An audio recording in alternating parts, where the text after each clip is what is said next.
गले गले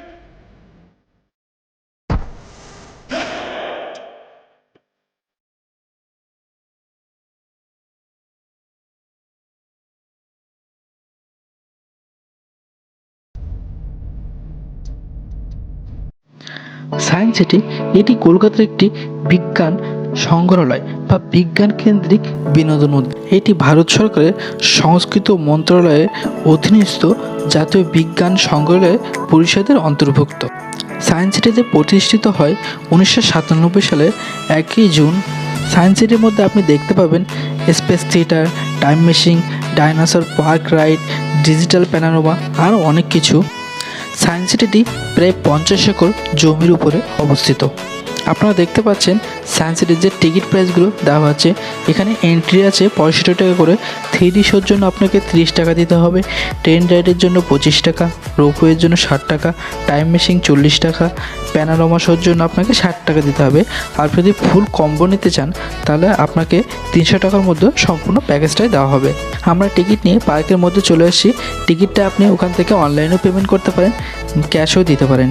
সায়েন্স সিটির উদ্দেশ্য ছিল কলকাতাবাসীদের মধ্যে বিজ্ঞানের জনপ্রিয়তাকে বাড়ানো, যেটা দেখতে দেখতে প্রায় 25 বছর পার হয়ে গেছে। আমি প্রথমেই বললাম এটা একটি বিজ্ঞান কেন্দ্রিক বিনোদন উদ্যান, তাই এখানে প্রত্যেকটা রাইডের মধ্যে কোনো না কোনো একটা সায়েন্টিফিক কারণ রয়েছে। তো আপনারা দেখতে থাকুন, সম্পূর্ণ ভিডিওটা দেখুন আমরা কেমনভাবে মজা করি। এই যে রাইডটা দেখছেন, এটাতে আমি যখন উঠেছিলাম, যদি বাইরের থেকে বল প্রয়োগ না করা হয় তো এটা সবসময় ঘুরতেই থাকবে। আর হাতের যে দুটো অপশান দেখছেন, ওখানে যদি আমরা টানি তাহলে এই রাইডটা আরও বেশি পরিমাণে ঘুরবে।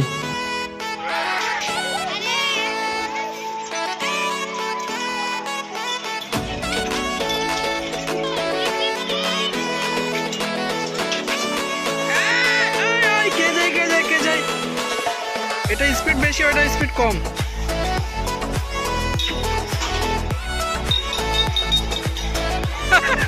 জিতে গেছে, জিতে গেছে।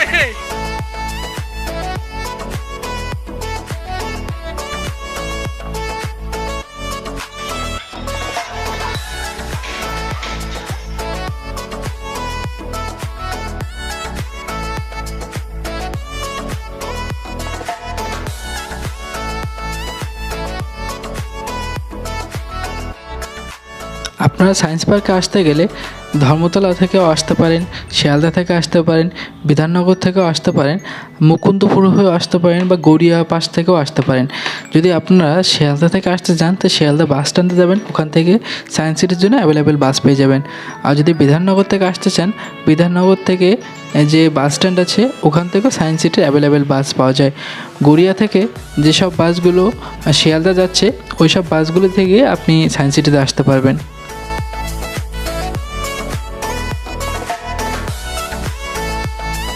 এখানে 20 কেজির একটা করে লোহার জিনিস রাখা আছে, 3টি দড়ির মাধ্যমে ঝোলানো। প্রথম যে দড়িটা দেখছেন সেটা দিয়ে একটাই দড়ি ঝোলানো আছে, ওটা দিয়ে যদি আপনি টানেন তো আপনাকে সবথেকে বেশি পরিমাণ বল প্রয়োগ করতে হবে। সেকেন্ড যে দড়িটা দিয়েছেন ওটা দিয়ে আপনি একটু কম পরিমাণ বল প্রয়োগ করে তুলতে পারবেন। লাস্ট যে দড়িটা আছে সেটা দিয়ে সবথেকে কম পরিমাণ বল প্রয়োগ করেও তোলা যাবে। আর এটা যে কোনো একটা 5 বছর কিংবা 10 বছরের বাচ্চাও তুলতে পারবে। সমান 20 কেজির যে পাত্রটা দেখছেন এইটা।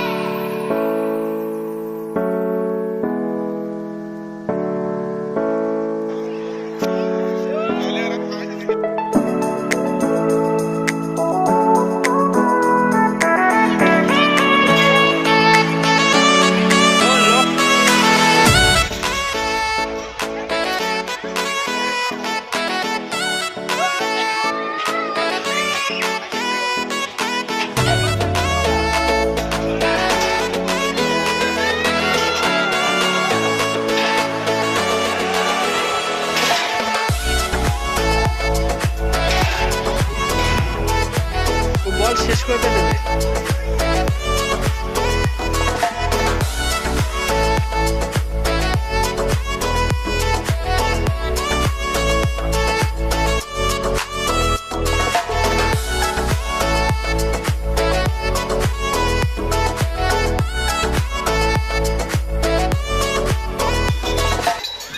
আমরা দূর থেকে দেখছিলাম ওখানে অনেকগুলো লোহার রড ঝোলানো আছে, তাতে একটা কাঠি দিয়ে যদি আঘাত করা হয় তো সুন্দর একটা সাউন্ড আসছে।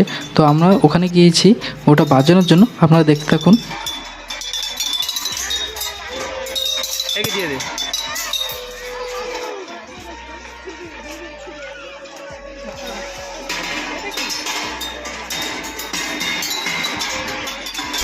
পরন্ত বিকালের টাইমে পার্কটা সত্যি মধুর লাগছিল।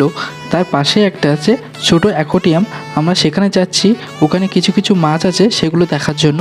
তো আপনারা দেখতে পাচ্ছেন এখানে অনেকগুলো কালারিংয়ের মাছ আছে, লাল, সাদা। এটা হচ্ছে HPT-32 দীপক, যেটা ফার্স্ট ফ্লাই হয় 6 জানুয়ারি 1977। রিয়েল টাইমের এই প্লেনটি এখানে রাখা হয়েছে সবাইকে দেখানোর জন্য। এবার আমরা যাচ্ছি এইসব বড় বড় বিল্ডিংগুলোর মধ্যে। এর মধ্যে আপনারা 3D শো, প্যানোরামা শো, তারপর হচ্ছে মিরর যে ওয়ার্ল্ড আছে সেটাকে এইসব বিল্ডিংয়ের মধ্যে রাখা হয়েছে।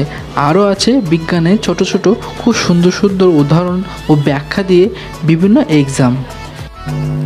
আপনারা 3-4 তলা যে বিল্ডিংগুলো দেখতে পাচ্ছেন এটা টোটালটাই মিউজিয়াম আছে, আর নিচতলাতে রয়েছে ছোট ছোট উদাহরণ দিয়ে বোঝানো কিছু সায়েন্টিফিক ব্যাখ্যা।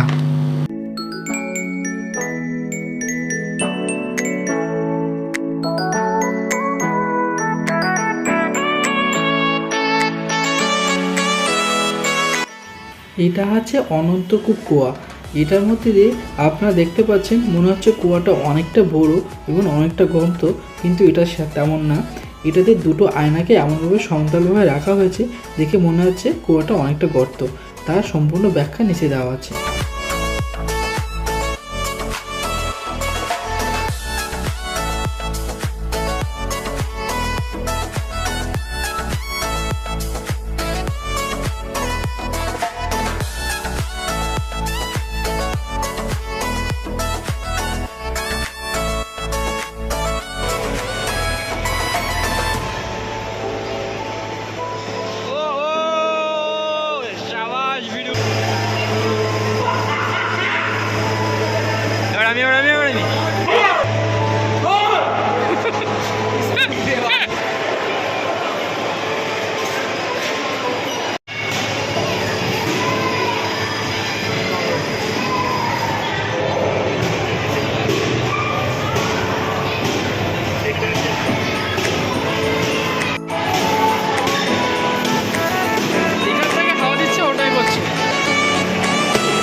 সেমই তো আসলাম।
এটা দেখে মনে হচ্ছে অনেকটা গর্ত, বড় গর্ত না? এটা মনে হচ্ছে কি অনেকটা বড় একটা কোনো টানেল, কিন্তু মেন টানেলটা দেখবে দেখ পুরো টানেলই নেই, এইটুকুনি মাত্র, এইটুকুনি। অর্থাৎ দেখে মনে হচ্ছে কত বড় একটা টানেল ভিতরে।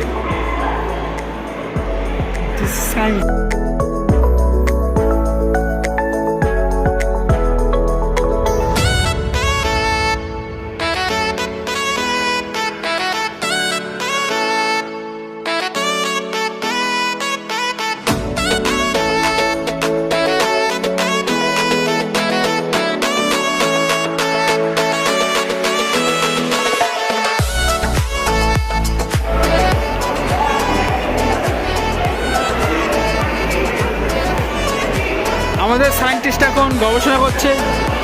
কি আবিষ্কার করছেন আপনি? আপনি তো লাইটই বন্ধ করে দিলেন ভাই। এখন নেপচুন দেখছি, পৃথিবীটা একটু দেখিয়ে দাও। আর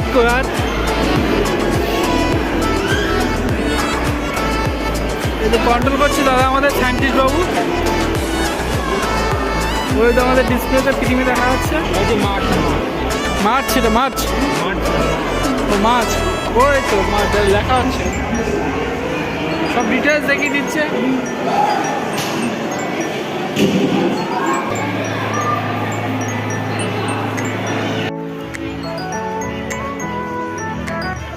আমাদের প্রায় সব দেখা শেষ। আমরা রোপওয়ে চড়তে পারিনি কারণ আমার প্রচণ্ড ভয় লাগে। তো গাইস, আমরা এখন সায়েন্স সিটি পার্ক থেকে বেরিয়ে যাচ্ছি। এখন বেরিয়ে সায়েন্স সিটি পার্কের পাশে একটা মেলা হচ্ছে, সেই মেলাটা দেখতে যাবো। তো দেখতে থাকুন। আমাদের দেখা প্রায় সব শেষ, সবটা ভিডিও করতে পারিনি।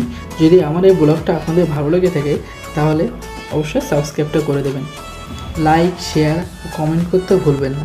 থ্যাংক ইউ সবাইকে। ভালো থাকবেন, সুস্থ থাকবেন। Tata, bye bye.